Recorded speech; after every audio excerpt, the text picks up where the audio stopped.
What if you could just boil down all the habits of the world's wealthiest people into one simple blueprint? Well, that's exactly what we're going to do.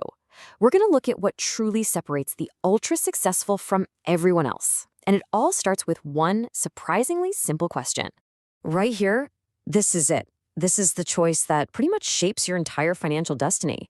See, most of us, we're basically trained from birth to be consumers. But the wealthiest people on the planet, they operate from a totally different mindset. They're owners. Okay, let's make this super real. Picture this. You've been a loyal iPhone user for years, right? Every time a new one drops, you upgrade. Over time, that adds up to about $22,000. That's the consumer path. But what if instead of just buying the product, you bought a piece of the company? What if you took that exact same money on the exact same days you bought your phones and you invested it in Apple stock instead? That $22,000, it would now be worth over $326,000. Just let that sink in for a second.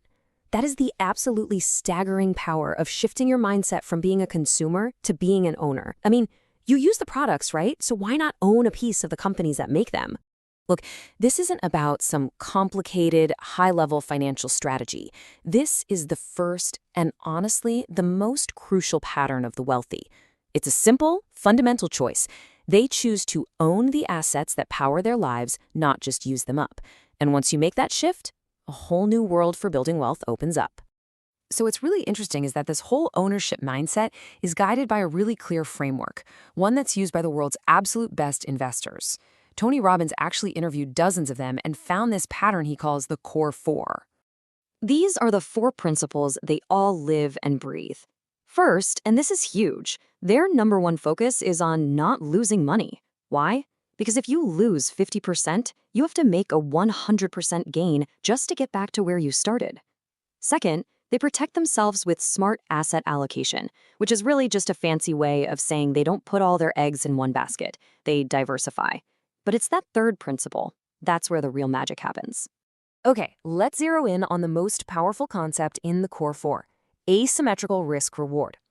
This is how billionaires actually think about risk. And spoiler alert, it's not about taking these massive, crazy gambles.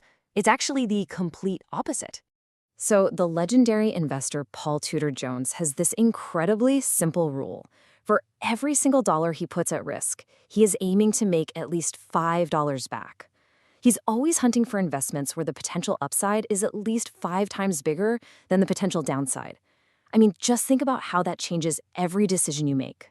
Because if you're always aiming for a 5-to-1 return, you can literally be wrong most of the time and still not lose money. This one idea builds this incredible resilience into your financial life. It lets you make mistakes and still come out way ahead. All right, so for that last principle, diversification. For the ultra-wealthy, this is not just about owning a bunch of different stocks. The real secret weapon is finding uncorrelated assets, investments that zig when the others zag. That way your whole portfolio doesn't crash at the same time. And one of the best examples of this is something called private equity. So get this, over the last 40 years, the S&P 500 returned a solid 9% on average. That's great, but private equity, it averaged 15.7%. Now, day to day, that gap might not sound like a huge deal, but over the long haul, oh man, the impact is almost unbelievable. And this just brilliantly shows you the insane power of compounding. $1 million in the S&P 500 would have grown to a fantastic 28 million. Awesome, right? But that same $1 million in private equity would have turned into 328 million. That is the kind of life-altering generational difference that finding these uncorrelated, higher-performing assets can make. But here's the thing. The patterns of the wealthy, they go way beyond just investment tactics. The numbers, they're just a byproduct of something much, much deeper. When you really look at the greatest entrepreneurs, the ones who build these lasting, world-changing companies, you realize it was never just about the money. It has to be a mission. This quote is from a letter that Salesforce founder Mark Benioff wrote to his mentor. I mean, after building a $40 billion a year company, his focus is on gratitude, on relationships. This just pulls back the curtain on the core truth. Legendary success is fueled by a purpose that's bigger than any balance sheet. It's a commitment to people and a mission you truly believe in. So we've got the owner's mindset, the investor's framework, and the entrepreneur's mission. But what's the one personal trait that ties them all together? When you boil everything else away, it really just comes down to a single powerful word: hunger. And I don't just mean ambition or, a desire to be rich.